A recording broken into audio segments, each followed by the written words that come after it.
What up, what up, what's cracking? I hope everybody's having an oh so blessed. What day is it? Thursday? Child, Thursday. Child, yes. I know it's so blessed Thursday.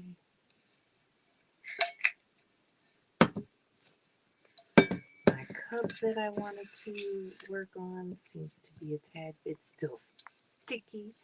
Even though I swear I checked it for stickiness before even thinking about hitting the live button. And guess what?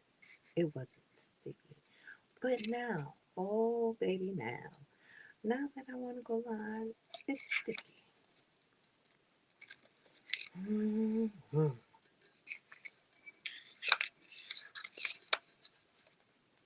So, I told you guys. Oh wait, let me back up. See, this is what happens when you don't go live in a long time. What's up, guys? It's your girl, Oh So Sara, and I'm back, back again. We're gonna slow that one up. Um, Hope everybody's having an also blessed Thursday. It's your girl, Oh So Sara, and we are back, honey, to do a little company conversations, crafting conversations, whatever in the hell you want to call it. That's what we came here to do. I kind of really, I think that's where I want it. I think that's how I want it. I don't know. I kind of went back and forth and back and forth and front and all that good stuff with that's not what I want, so now I'm gonna cut more. Anywho, I kind of went back and forth with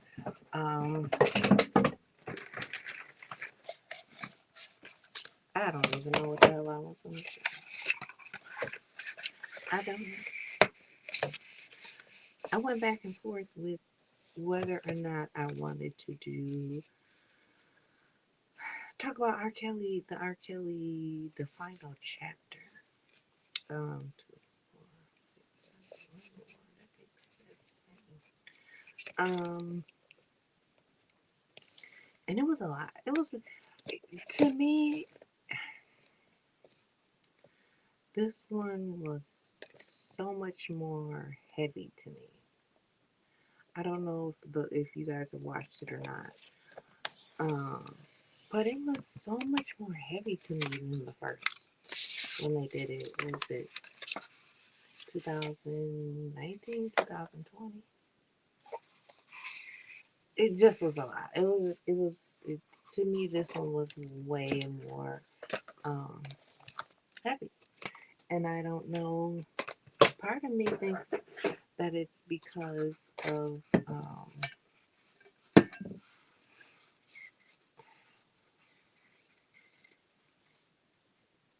part of me thinks that maybe I should say maybe because of the fact that they had like clips of like the actual court documents and the testimony, and even though I know we've heard a lot of it before, I think there was a lot of it that some of us haven't heard before, or that they didn't necessarily talk about the first go round.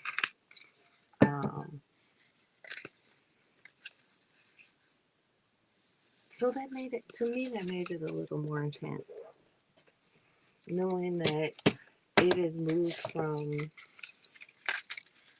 just a story that somebody is telling you to something that a story that not only did they tell us, but they went and said under oath. Not that people don't lie under oath, because I get it, they do. I mean, I'm not stupid, but I think that made a big difference. So this was called the R. Kelly, the final chapter, 30 years in the making, taking a stand. It started out with using R. Kelly against R. Kelly. Smart. They did a clip of R. Kelly that he did after the first set of the R. Kellys. Um, and it was a video of him saying that you can't mute me. But all these billions of people in the world, you can't mute me. And I think he's come to find out that that's very different. So he received charges for 4 different courts. There was an Illinois federal trial, a New York federal trial, an Illinois state trial, and a Minnesota straight trial. Hey, precious pieces. I'm good. How are you? So he sat, he obviously sat in court for a little bit prior to any trial because of the fact that it was COVID and, all that good stuff. So what they did was they started with New York federal trial in August of 2021, partly because it seems like that's where they had the most. They had 50 witnesses in that trial. Do they need 50 witnesses? I don't think so. I think uh, they could have gotten the point with five good ones. Not saying that any of them were good or bad. That's far from what I'm saying. But just pick 5 and just go for it. There's a let's see. Well, I didn't write his name down here. I did write his name, but where did I write his name? But there is a journalist who has followed this from the very beginning, from the 14-year-old P tape. Like, he's been following from the beginning. What's his name? I want to say it was Jim. Y'all hear all these phases looking right, because that's really how many notes I took. Oh, I know I wrote it down. But he was in this a lot, because he's talked to everybody. Not only did he talk to everybody that went through the series, but he talked to all the victims. He said that there were a total of actually 69 victims that came to him. Some did continue to go forward and talk to the police, and some of them didn't. Can you imagine the 69? But I guess over 30 years, my husband and I argue all the time over whether R. Kelly's innocent or guilty. And my husband, he's kind of a tiny bit of a male chauvinist, but I don't let that bother me because I just ignore him. So he's on R. Kelly's side in our arguments. But in real life, I know that he's 100% against it. Let me tell you, one thing I believe, if you want to be good at debating, you have to be able to debate both sides, whether you believe them or not. I remember many years ago having an argument with people whether you can buy love or not. And there was 3 of them and me, so 4 of us. Those 3 said that you absolutely could not buy love, no way. And my argument was that you absolutely could buy love. By the time we were done, they saw it my way. And it was funny for them to find out that I really didn't believe that. I just argued that point because they argued against me. Don't argue against me. How dare I? So I argued the opposite point. Did I believe it? I absolutely did not. Um, but I won the argument. Okay, back to R. Kelly. So let's see. August 2021 is when it began. They kind of went into the um, P tapes. That's what I'm gonna call it, which was a 14-year-old girl. I believe that back then, this was all before the Me Too movement and all these things like that. And he was in such a height of his career that whether they believed it or not, they weren't going to find him guilty, which they didn't. They found him not guilty of that. Um, and I think that if more, because there were more women, children, whatever you want to call them, at that point that could have testified, but nobody did. It was just that one. And so, of course, he was found not guilty. Um, but, you know, my, how times have changed. Like, we won't stand for some of the things that we did before, which, you know, we still have so many more things to proceed to get through. And so it's just for everything, it's one step at a time. So I found it kind of interesting that all of the women that testified were called John Doe. I mean Jane Doe. I'm sorry, Jane Doe. All of them were Jane Doe, regardless of who they were. Like some of these main characters that a lot of us know by name, it didn't matter who they were. They all went by Jane Doe. And I think that was for. So when we look back at the court records and we hear about like, oh, he did XYZ to me, you don't know who that was done to because they were just called Jane Doe 1, Jane Doe 2, etc., etc. Now, some of them on this show have definitely come out and say, oh, I was. Like, I know that. I don't know how I skipped the whole page. That just grinds my gears. That Faith was actually Jane Doe number 6. And Jane Doe number 1, believe it or not, was Aaliyah. Um, so she was listed as Jane Doe number 1. But again, unless people came out and told you, or you specifically knew their story, I think that it was partly to protect these women. Um, they talked a little bit in the beginning about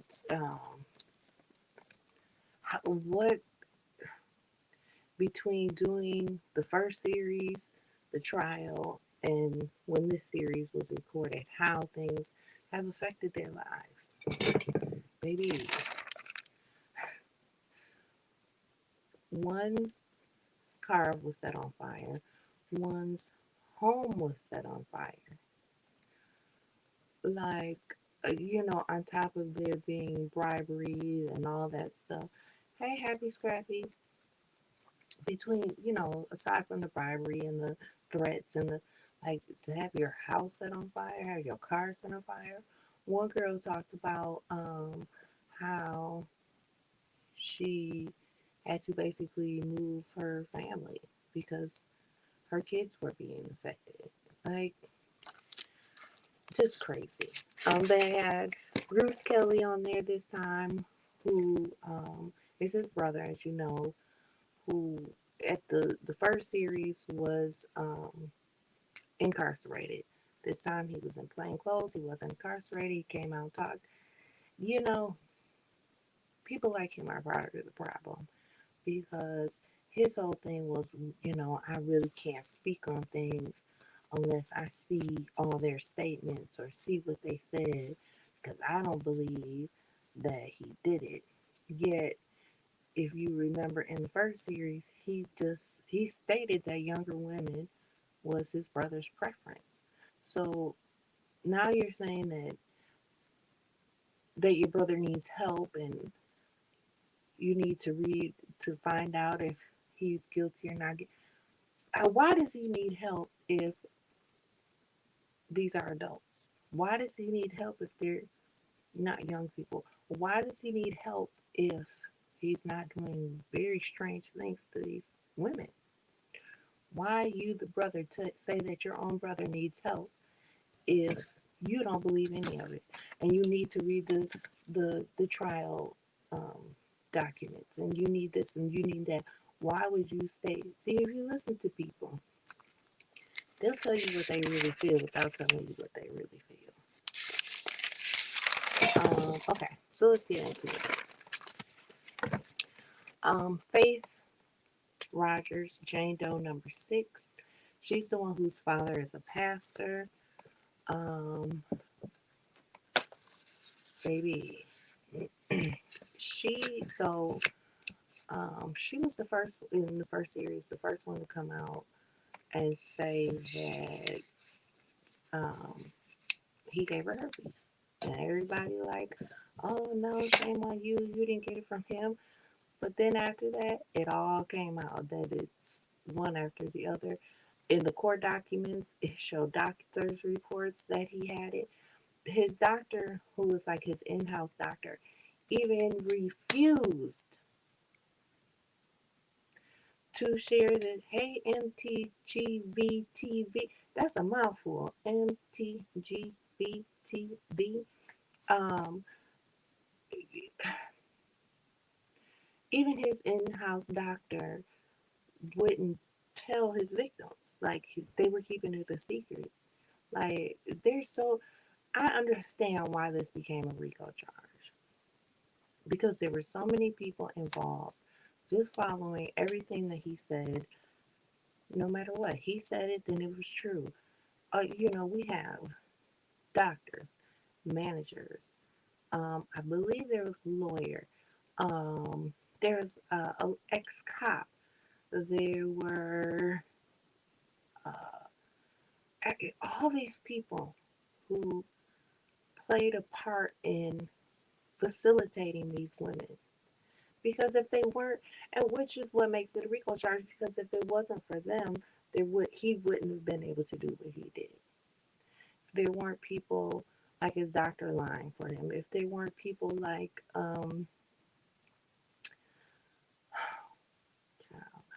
there was a woman named Diane Copeland who was kind of grooming the girls the way that he liked. There were the cop that would warn him or kind of bully him. There was the attorney that made the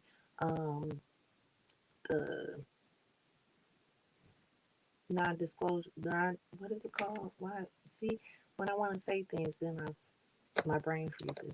The NDA. He made the NDA. All these people that played into this one man. It was a lot. So back to Faith. Faith. So Faith's father is the one who's a pastor. She's the one who came out and first said that she was given a sexually transmitted disease, and everybody basically attacked her. When again, come to find out, it was true. The doctor, Dr. Chris McGram, knew it was true, and I'm sure many of his staff knew it was true because they took care of him. Um, Faith. So when she went to trial, let me tell you, they were. When I tell you they were relentless. No, not when she went to trial. When when the premiere for the first series came out, one of his employees by the name of Donnell Russell, um, basically was one that intimidated her with a gun. So what happened was during they were supposed to have a premiere for the first one. So everybody was in New York, I believe, LA. I don't remember. I didn't write that part down. But what happened was they got a threat, a gun threat, called in to the premiere. So they basically shut the premiere down. When Faith and her mother got back to the hotel, here is this gentleman with a woman. The woman basically calls the mother, not the daughter, calls the mother. Says, "Hey, Mrs. Rogers, your Faith's mother," and she says, "Yes." She was like, "I need to talk to you for a minute." Do you know this woman sat sat down with Faith and her mother? Child, see, this is why I had to go to jail. And basically started showing them videos of Faith in videos. Y'all know what I'm saying when I say videos. And was like, if you don't stop what you're doing, these videos would be leaked. Let me tell y'all something. Little Miss Faith, little Miss Faith looked that woman dead in her face and told her, "I know what's in the video, and I don't care," and walked away. I was like, "Gone, girl." Like, how long can you intimidate them? How long can you do this to people before they really take a stance? So they tried to stop the premiere, then they tried to stop her, and the premiere, like the red carpet premiere might have been stopped, but it didn't get stopped from being released, maybe. So anyway, they talked about some things that basically happened to her, um, threatening her. So R. Kelly, threatened this young lady with a gun to her head, grabbed her by the back of her neck with a gun to her head, and made her perform oral. Like, these were children. Like, I don't care if she was 21. To me, that's still a child. But 16, 17, this is what you're doing to them. For anybody to think that they don't have some kind of PTSD, mental issues because of some of those things, would be out of your mind. To be great as my old self in my mid-40s, I would be traumatized if somebody grabbed me by the back of my neck, put a gun to my head, and forced me to do anything. Anything. Sexual, non-sexual, anything. Ooh, Cash Jones. That's the one. That's the woman that was that showed the videos at the hotel. I knew I had her name. Cash Jones, baby. That's her. Um, they had a list of people that kind of were involved in all this. The ex-cop was Larry Hood. There was Jermaine Maxey, Diane Coupland, Suzette Mayweather, Daryl McDavis, June Brown, uh, Demetria Smith, like the Donnell Russell, the Cash Jones, like the Dr. Chris McGrath. Like, the list goes on and on and on of these people that were there to help them. Now, there were a couple of people that were acquitted in the Illinois federal trial, which were the June Brown, who we don't get it. Basically, June Brown took one of the girls for an abortion. That was his role in this. And then the Daryl McDavid, who tried to pay hush money, cover up contracts, anything he could to help. So, okay, let's get into it. One of the other women, was Geronda Pace. Geronda Pace met him at 14 years old. First time she was intimate with R. Kelly was 16 years old. She met him. She met him. I didn't write down how she. So she was a fan, obviously a fan, and met him, and they really didn't like exchange numbers or anything like that, from my understanding.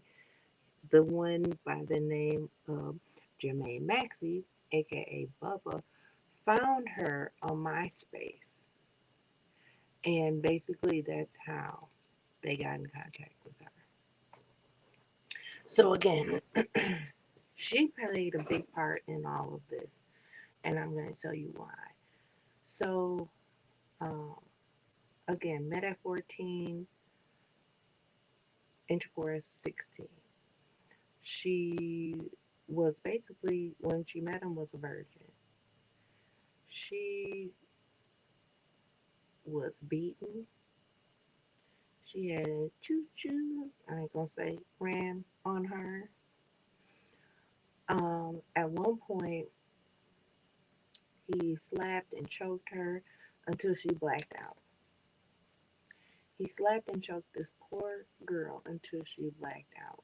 And when she came back to, he decided to spit on her and please himself on her. So once that happened, he basically released her and was like, be gone, you know. I don't need you, you can leave my room. So what she did was she removed the spit and his other stuff off of her head and her face with a t-shirt that she had on. And she never got rid of that t-shirt. She never washed it. She never got rid of it. She basically held it for evidence, which was used in this trial. It was used in this trial. Um, and it still had his DNA all over it. All over it.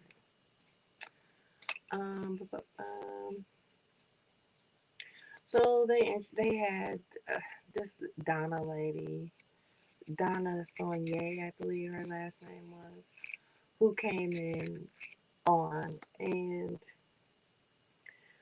she was his cook, basically like a housekeeper. His cook, took care of the kids. She was there 5 days a week, but she never really admitted either way it goes.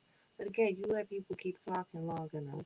She basically said people will turn a blind eye for money, and that she needed to take care of her family.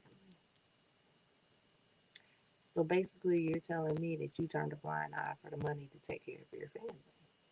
Like, let's just call a spade a spade. You did what you did to take care of your family, fine. That's, but take ownership of that, you know? All right, let's talk about Aaliyah and Barry Hankerson, who was R. Kelly's manager and Aaliyah's uncle. Okay. Um, there were conflicting stories that were told. And I guess the uncle said that he left because of what happened to Aaliyah, and he went crazy and never spoke to him again. That R. Kelly went crazy and never spoke to him again. However, employees of Hankerson basically said that's not true. You gave an ultimatum to R. Kelly saying when it was time for him to renew his contract, either you're going to renew my contract or I'm going to release the things that I know about you and Aaliyah. And R. Kelly feeling like, one, that he was above the law, two, that he couldn't be threatened, he was like, go ahead and release it. I'm not signing your contract. So, shortly thereafter, the information came out about Aaliyah. Again, so Aaliyah was named John Doe number one. I mean, many of us know the story of John Doe number one.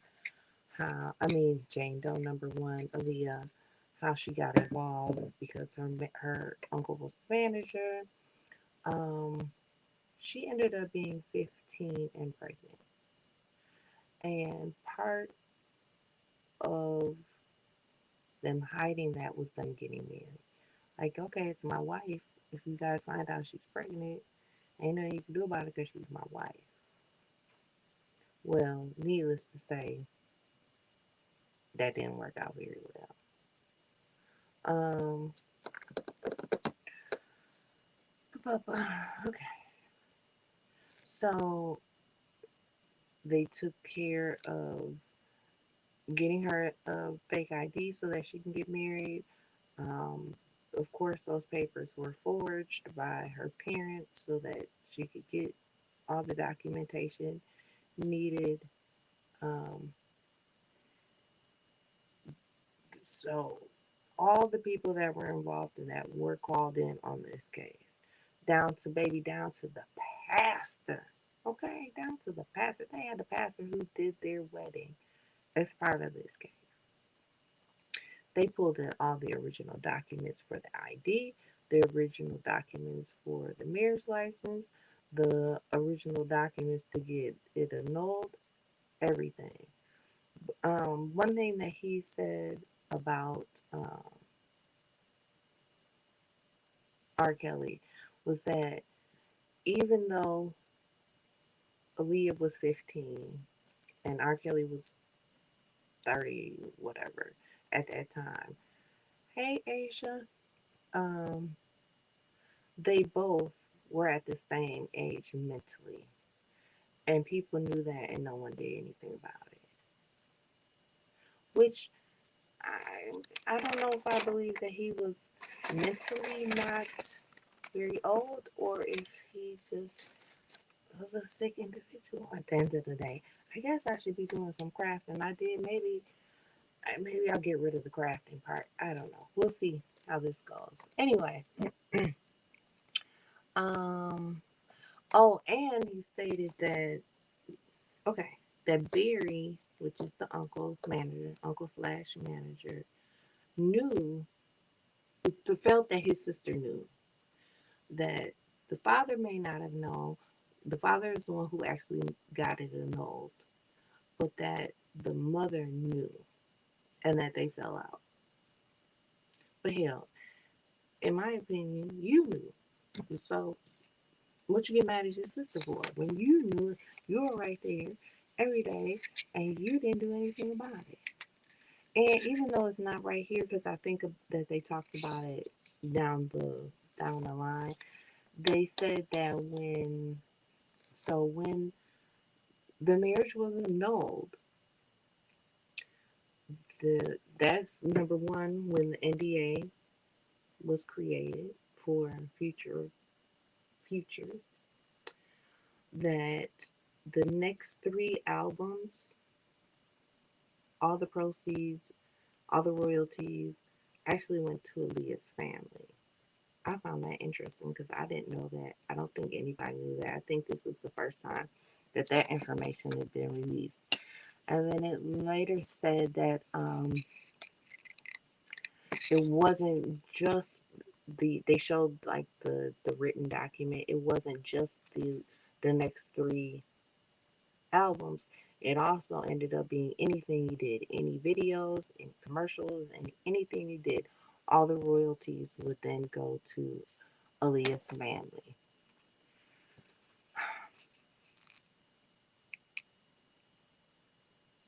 Again, he should have been stopped then. That was in the 90s. He should have been stopped then. Um, Moving on to Ebony Doyle. I don't remember. Some of these I have which John Doe they were. Some of them I don't. But she was 16 years old in 1993 when she met R. Kelly. Her and her friend, of course, went to one of his concerts, which seemed to be like the running story that a lot of these told. Oh, I went to his concert, or I went to see him at blah blah blah, and I wait. That seems to be like the ongoing theme for a lot of them. Um, After the concert, she decided to her and her friend, as they went to their cars, they decided that they were going to wait outside for R. Kelly and his entourage. So as they were waiting for him, a limo pulls up, and basically he's like, "Here's my room key. Do you guys want to continue kicking it? Here's my room key. Come on up. Hey, J. True, come on over." So he did. They did. They waited until he did whatever he was going to do, and they met him at his hotel, or she did. I don't know if the friend did or not, but she did. So that's where her relationship began with him. Now, her story was a little different. So she was still in high school. Of course, she was 16 when she first met him. They kind of messed around. And her mom was like, hey, you need to leave him alone. Like, I know what he's up to, and I don't like it. And you need to leave this man alone. So she continued to sneak around and see him. It said that he would come with his tour bus up to her school every day. Girl, y'all, he attended this girl's graduation, everything. Um,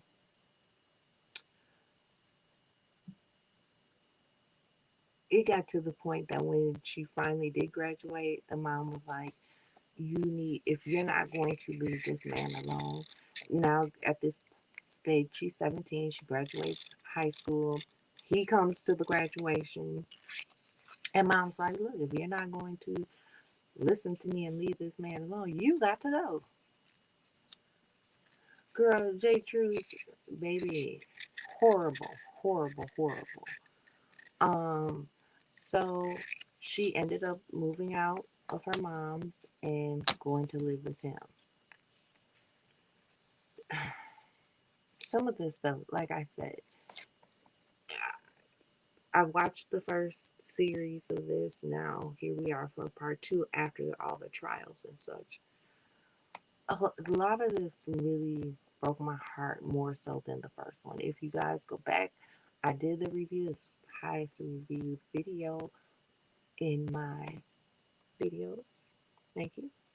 Um, it I don't know. I didn't feel it's taken me this long to come on here and do this because of the way that this really made me feel. Like it was just some of the things were to see like snippets from. I'm trying to find something with some writing on it. You know how like they take like an item and then they'll like scroll in and highlight this part. So they had the court documents and then they would zoom in and show like Ebony. This was part of Ebony's testimony. So to actually see it as testimony just really bothered me. So Ebony, again, 17 at this time, she goes to live with him, and her abuse started basically because he felt she didn't arch her back the way that he felt she should arch her back at 17. So what he did was he basically turned on a video camera. We first made her get in the position to arch her back the way that he wanted it. Set up a video camera and recorded her in that position for hours. Hours in that position. Like he would go and take a break, come back, watch the video to make sure she didn't move out of position, and then continue having her in that position. Like, so during the time, hold on, you know, I mean, I think I've been there, done that, but I don't know if I don't know if I'd ever let them do some of this stuff that these girls were involved in. My fish doesn't look very happy. But I did just feed him a little while ago. He might have the itis. Anyway, so during her relationship with him, is during the time that he married Aaliyah. So these kind of, I spoke about Aaliyah, now I'm going into her. They kind of overlap and combine. So she would continuously question him about Aaliyah, and he will always deny their relationship. I mean, as you know, he denied it to everybody, but he kept denying that there was a relationship with him and Aaliyah. And one day she was left alone. She was bored. She saw videotapes. She decided, oh, I'm going to watch some of these videotapes. And one of the videotapes happened to be him and Aaliyah being intimate. And that's how she basically confirmed that he was with Aaliyah. Um, so, girl, J Truth, them secrets won't die with me, child. Anyway, so she finds this video of them being intimate. As she's going to put the video back, he she gets caught. He catches her with the video. Um, During that time, he shook her and pushed her down a flight of stairs because she watched the video. She went through his belongings. She, whatever.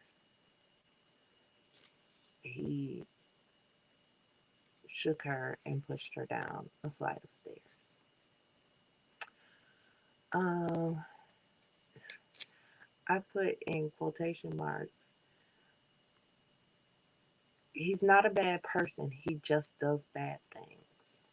Because if I'm not mistaken, that's one of the either she said that's how she felt or that's what she thought of him currently. I didn't write that part down, but I know that those words came out of her mouth. That he's not a bad person. He just does bad things.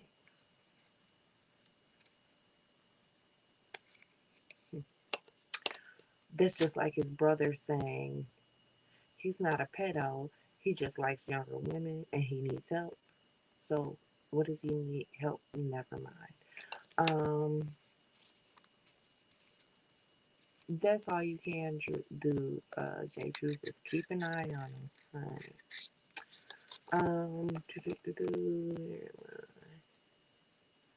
Okay, so finally, she had enough of this relationship. After being pushed down the stairs and all that, the abuse, she finally said, "You know what? I want out." So she did leave him, and decided that she wanted a normal relationship. Um, so she ended up dating some frat guy. Got pregnant, had a baby. Hey, Fates. Had a baby. Now, during this time that she wanted a normal relationship and having kids and all that good stuff, she did remain friends with him. She did remain friends with him. So, the kids will call him Uncle Robert and so on and so forth. So she got out of the relationship with the dad, the father. I hate calling people baby daddies. The father of the children. She got out of a relationship with him, and she ended up going back to R. Kelly. Yeah. So she ended up going back. They didn't live together. They got back in a relationship, but they weren't living together. And so what basically finally, that doesn't even sound right together. What finally ended up happening was that she decided to take her oldest daughter at the time, which was 12, to see Uncle Robert. When they got there, they hung out for a minute.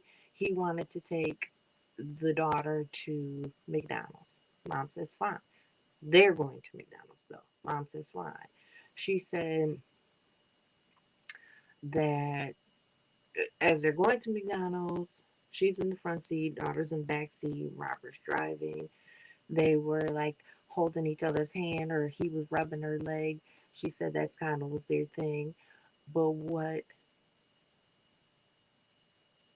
put the nail in the coffin was while he was touching, rubbing on her while he was driving, he was looking in the back, in the rear view mirror at her daughter. And she said it was a look that was very demonic. And she said it scared her. And she left that day and she never went back. Thank the Lord Jesus that she never went back. So that was her story. So that's Ebony Doyle. 1993 is when she met him. Okay, next one. Um, Tiffany Hawkins. Tiffany Hawkins was 15. She was a singer, or is a singer. Well, I guess I could say was. I didn't want it to sound like she was deceased. You know, you'd be like, well, they were this and they were that, and it sounds like they're dead. Yeah, I didn't want to make it. But at the time, she was a singer. She was actually a background singer for Aaliyah. And I believe that she was one of Aaliyah's friends because I know they were a trio. So it was Aaliyah and two of her friends that were on tour together. Two of them were Aaliyah's backup singers, but they were, again, all friends. And I believe this is one that was her friend. Um, she actually, um, she actually did come forward when her abuse started. She actually did come forward. She went to the police when her abuse did start. And guess what happened? Nobody believed her. Nobody took her serious. So between the 90s when that happened until a year and a half ago, she never uttered another word about it. She never said another single word about it until she talked to Jim. That's the reporter's name that I mentioned at the beginning that had talked to 69 victims. That was the first time that she had even uttered a word about it since reporting it. Girl, you ain't got to. I watched it for you, and I think I'm giving you a pretty good review of it. I might miss a couple things here and there because I be bedazzling and stuff when I be watching, but my ears be open. My eyes don't always be watching the TV, but my ears be open. Um, she, with all, again, so she did report it. She wasn't believed. She was kind of shooed off um, back in the 90s. And she basically said, had they believed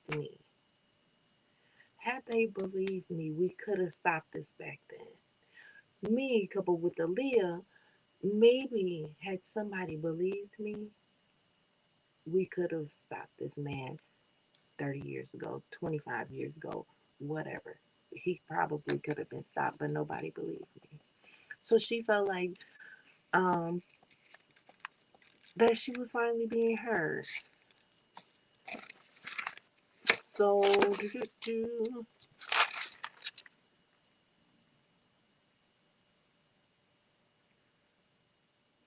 oh, very, again, so I want to go back to Aaliyah quickly, two seconds. So I mentioned that after it was annulled, she got all the family was able to get the rights to the next three albums.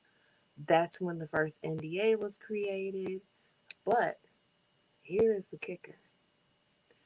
After the Aaliyah wedding was annulled, he literally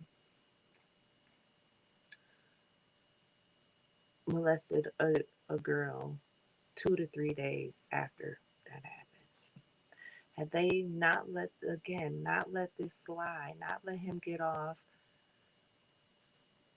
behind the scenes, just with attorneys and really pursued something against him, maybe they could have saved that girl. All these girls, maybe they could have saved, but they didn't because selfishness. Really, at the end of the day, they wanted the lead to be successful. They wanted all those things for her, so they stayed very hush hush about everything that happened to her.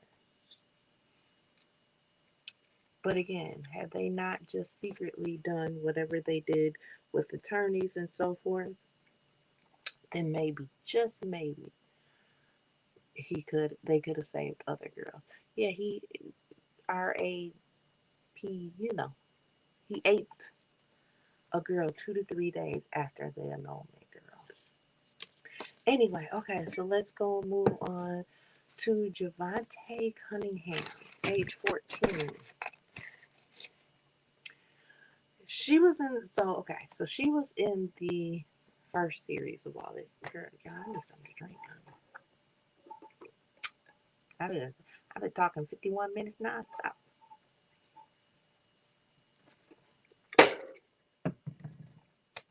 Okay. She was in the first series. She really didn't say too much about him. She really didn't she didn't go in on him like some of the other women did. She really didn't. She kind of teeter-tottered with him being okay. Him being, I don't want to call him a good person or say that she said that because she didn't, but she kind of teeter-tottered in the first series with not saying too much. She said some things, but not saying too much. Well, after the first series, y'all all know how this internet works. After the first series, she got doxxed. She got doxxed. Her job was called. They went after her kid's school. Her address was released. Like, she was put into real danger after the first series. And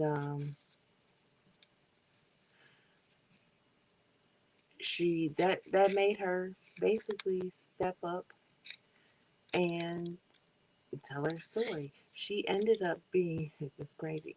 She ended up being a Jane Doe before she even knew that she was a Jane Doe. Like, they put her on the record as another Jane Doe, and she had no idea until the trial was coming up that she was listed as one of the Jane Does.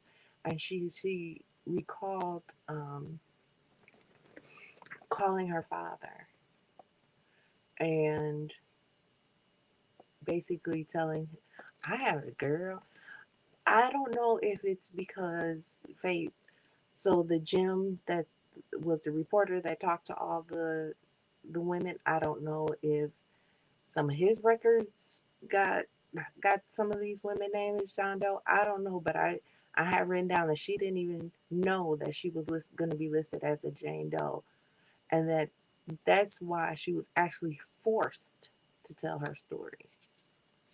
She was forced, pretty much. Um, so when she did find out, she said she called her daddy, and she was like, we're gonna get justice. He's finally gonna get what he deserves. And she said her dad really didn't get what she was saying because she never really told her dad what happened.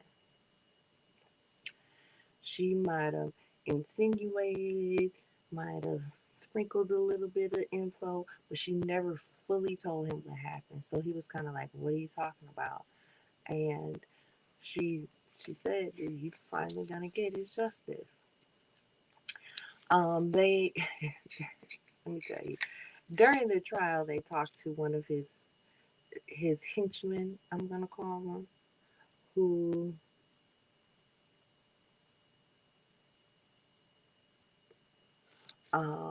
goes by whose name is Larry Hood, who denied, they're all deny. None of this happened. They're all crazy. So when he testified, he basically he accidentally agreed to everything this girl said.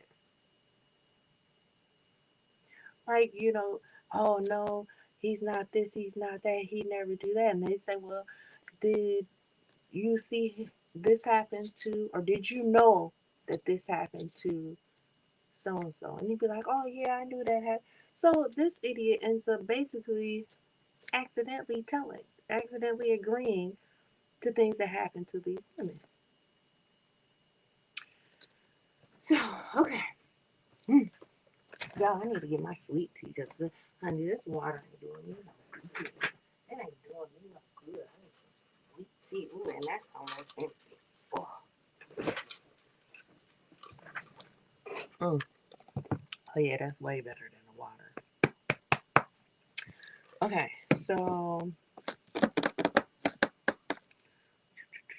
all right. So, Brooklyn, which is where the first federal trial was, they had 14 Jane Does, but towards the end, they introduced 2 John Doe. So here we have everybody has always believed it to be women, women, women, even though the one girl came out and said that, what was her? Dominique is her name. Even though she basically said that he have her looking a certain way, that she was treated more like one of the homeboys and they played basketball together, even though she was a woman. He kind of made her look more masculine. She had like the shaved side, like a high top fade, but she was a woman. So nobody ever really believed that he would go the other way. Um, but again, during the end of the trial, there were 2 John Does introduced. So we have the 14 women, the 2 John Does. So 16, basically 16 counts. They didn't do them necessarily by counts, but you get what I'm saying. So John Doe number 1 was Luis, who worked at McDonald's. He had this thing for McDonald's. Like, if you've heard stories about him, if you have watched the first series, they talked a lot about him being in the parking lot of McDonald's and hanging out at McDonald's with the kids after school. McDonald's, like, which kind of goes to what the one girl said, or what the uncle said, as far as him. Nope, the uncle didn't say it. The girl said it. As far as her saying that even though he was, 15 years older than Aaliyah, they were the same mentally, same age mentally. Because that's some kid stuff to do, to go hang out with your friends at McDonald's or Burger King, or now it's more Starbucks and stuff like that. But you get what I'm saying. So Luis, John Doe number 1, he worked at McDonald's. He was a senior in high school. Neither one of the men were on. So you didn't get a lot of history and storytelling and things like that about them. Um, John Doe number 2 was actually Luis's friend. They called him Alex. So not only did they go by the John Doe, the Jane Doe, some of them were also give alternative names. So like I would have been Jane Doe number 7 named Tiffany, even though it seemed like they did everything they could to protect these women and their stories. So yeah, so Alex, John Doe number 2, was Luis's friend, and that's kind of how he got into it. Um, Luis would bring him to parties and bring him to the house, so on and so forth. So that's how he got involved. All right, the next Jane Doe, um, known as Sonia, she they had her on, but they had her on black screen. Like she was not. They didn't. She was one that they didn't show their face. So I don't believe that Sonia was her real name. But her story was quite interesting. She wasn't very believed, and I'm going to get into why they didn't really believe her story. So Sonia was a DJ in Salt Lake City who wanted to basically do an interview of R. Kelly. And he agreed. He agreed to do the interview with her. She was to fly out to his mansion to do the interview. So when she flew out, they said they took her ID, they took her phone, and they made her sign an NDA. Um, and escorted her to a room, basically. And she said when she was put in this room, she could hear the deadbolts locking behind her. She was not, hey, it's me. Um, Happy New Year. Same to you. And I hope you have a blessed new year ahead as well. So, okay. So she was put into this room. She hears the deadbolts. Fine. She said she had to beg to be released for the bathroom. And when she was released to go to the bathroom, somebody would make sure the hallways were cleared and would then escort her to the bathroom. And she was not left alone. She was knocked into this room for 2 to 3 days with no food. Yeah, hit that like. Thank you. I appreciate it. Um,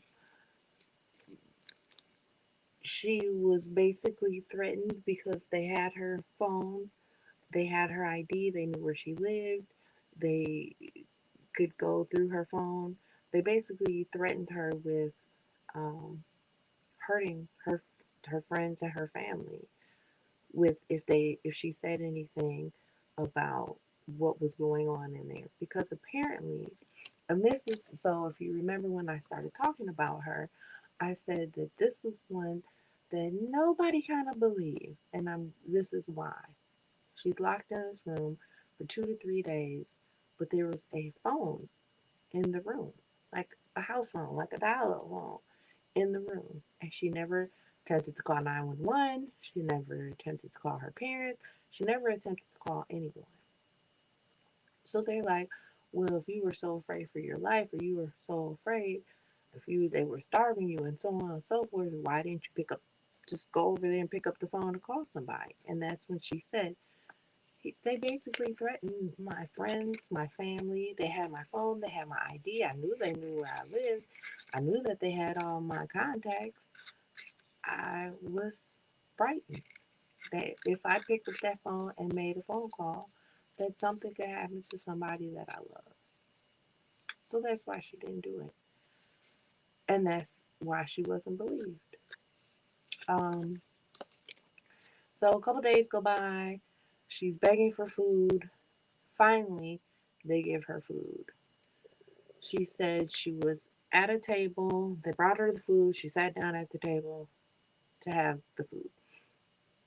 Basically, who knows how long later after eating the food, she woke up from being passed out on the couch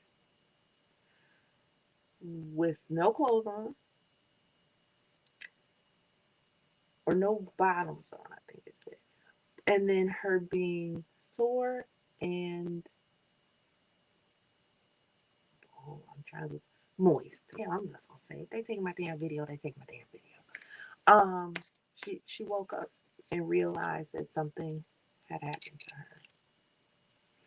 Um,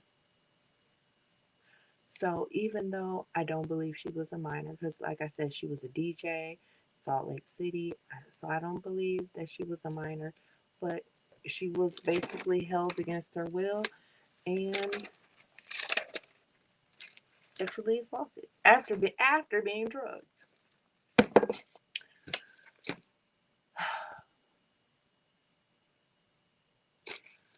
Some of the things they said, I will say that in a second.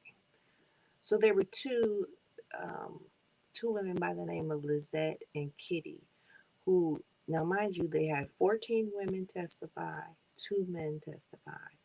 So Lizette and Kitty ended up not having to testify. Like they were just so overwhelmed with information and all the things already that they ended up not having to testify.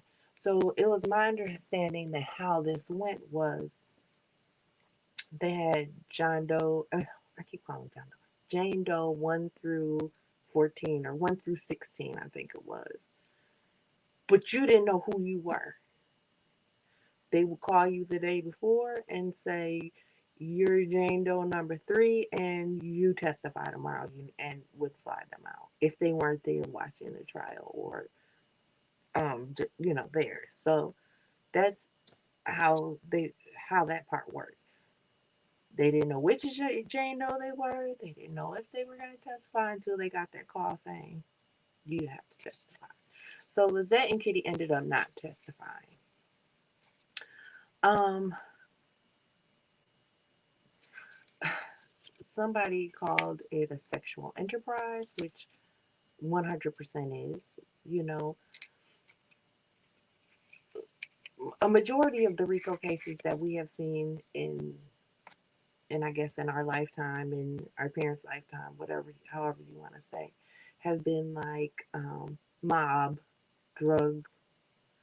Um, Actually, right now they have rapper Young Thug who um, is under a RICO.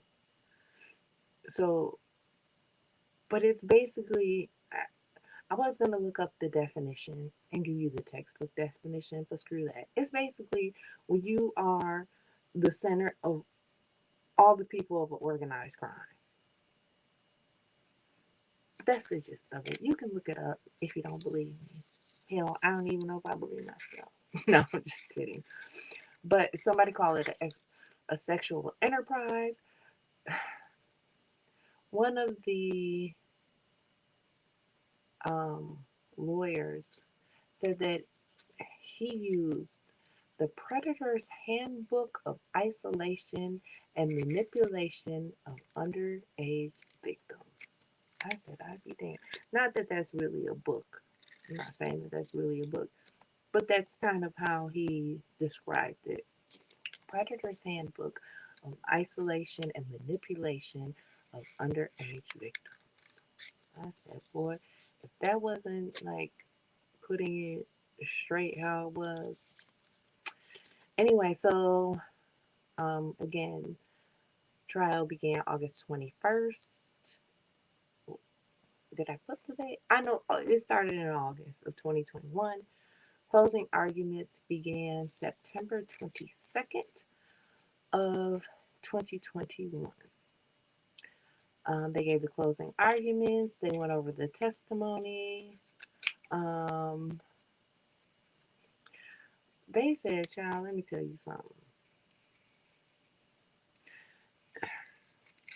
I really think that his attorney should have been part.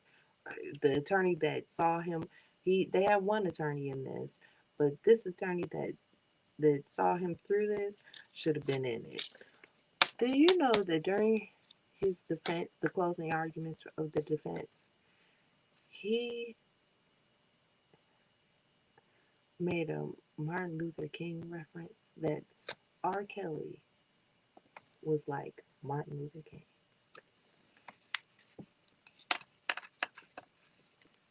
Y'all heard what I said, right?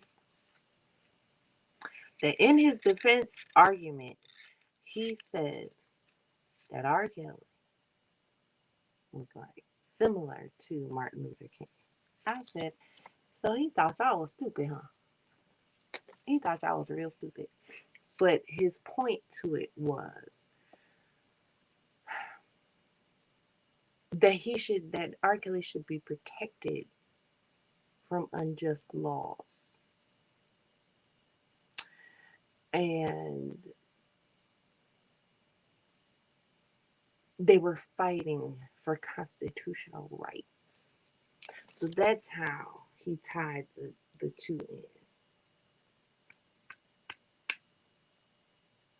Unjust laws and fighting for constitutional rights. Please, I would have loved for this attorney to explain to me how it was his constitutional right to do what the abuse, the assaults, the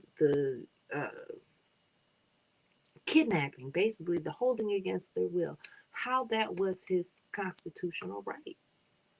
How using the RICO charges was unjust. How are those unjust laws?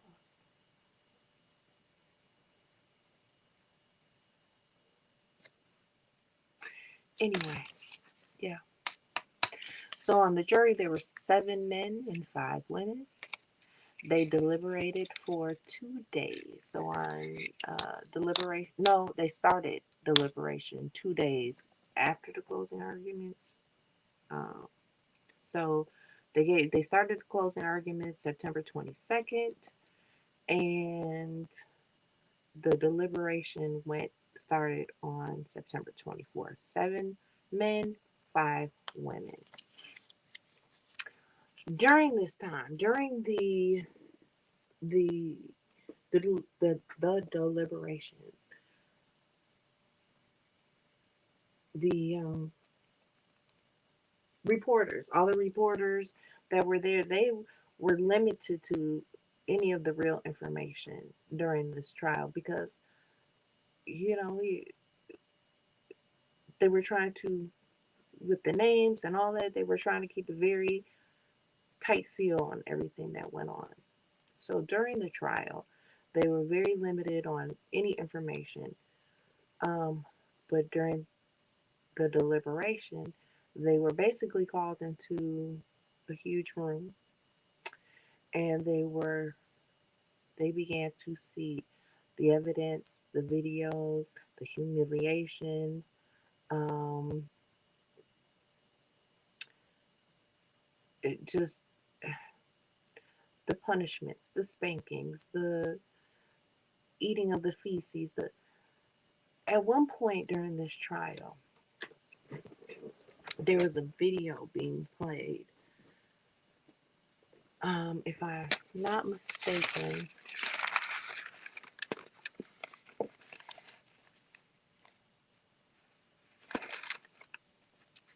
during the trial, they played a video of him basically playing his music, but it showed like abuse in the video as well, but his music was playing. And do you know this man sat there and like jammed to his music from this video evidence? He's sitting there like jamming to his music that's being played from the evidence. But you want to tell me ain't nothing wrong with him? You want to tell me this man who is facing 30 years, you gonna jam to the music in an evidence video?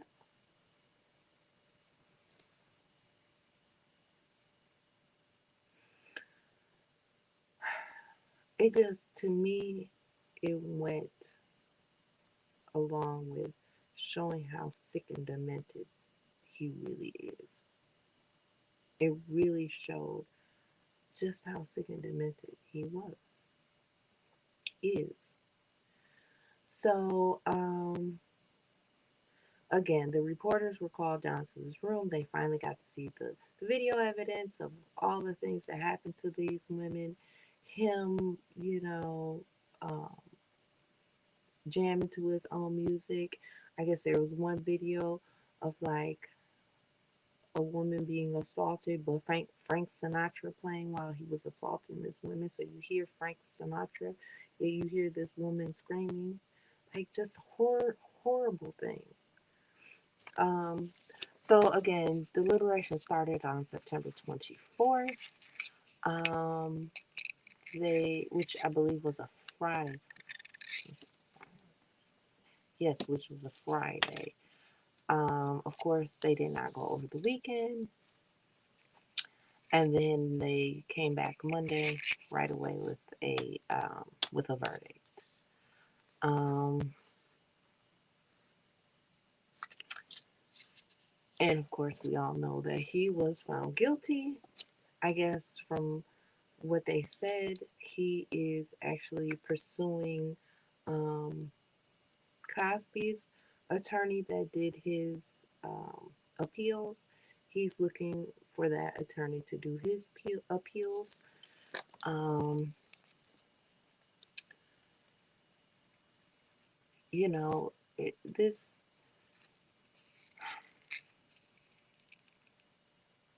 kind of made history to me in a lot of different ways. Um, I feel like back in the 90s, when people first were telling on him and being ignored, versus now, that maybe, just maybe, we're starting to care about our little black girls and what happens to them. That they're starting to see that don't stay silent. And you can fight this. Um, that even though we have a very unjust system at times, that someone just might listen. Someone will listen.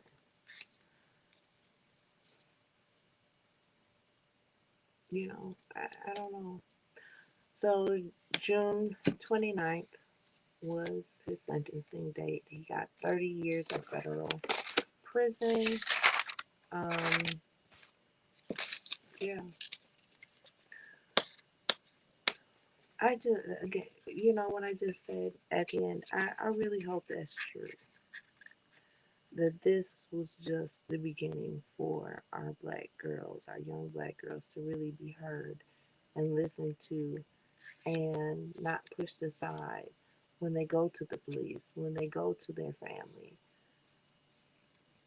Because we had this girl who said something 30 years ago who was basically never heard of from again until a year. She never spoke another word of it until a year and a half ago. Because why should I repeat and repeatedly tell you what happened to me if you're not going to do anything about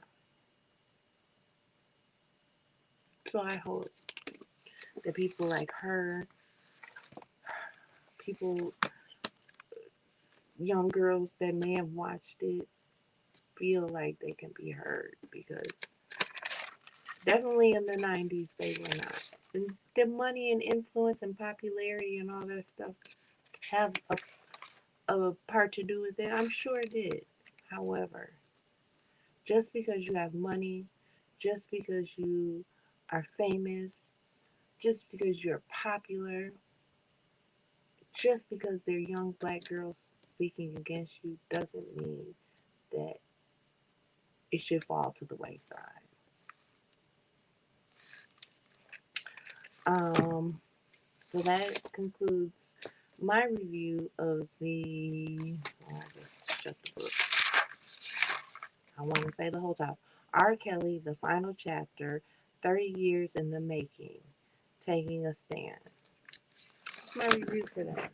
Um, Now, since that's come out, there has been a. He has made a couple phone calls to YouTube bloggers. So, if you have not seen those, go watch them. Go give them a click and review. Even though my little self, nobody was sending you guys over here to give me a click and review. Go give them a click and review. Here is him calling in. He's spoke to Storm Monroe and Tasha Simone, I believe her name is. He did interviews with both of those over the phone. And then Tasha K and Tasha Simone, or Simone, I think it is. I don't know, child. Don't give me the line. They actually ended up having a conversation as well. So you can also check that out. That's over on Tasha K's channel. And I might come back and give my thoughts and reviews on that. But basically, he said this was all Tasha K's fault. That had she not released the information that she got, then none of it wouldn't have snowballed between her and the first, season. It's all their faults. Not that he did anything wrong. It's their fault because they brought attention, more attention, and that's why he is where he is. So again, give it a click and a view. Maybe I'll come back and talk about it. Maybe I won't. Because really, I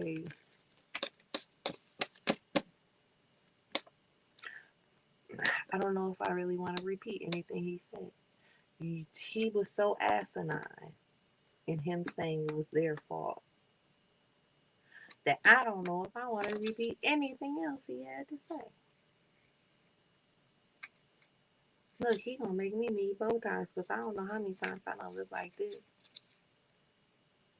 Got my forehead all crunched up. Anyway, um, it's me. It's your girl. Oh So Sara. Even though we didn't do any crafting this time, which really was my intention.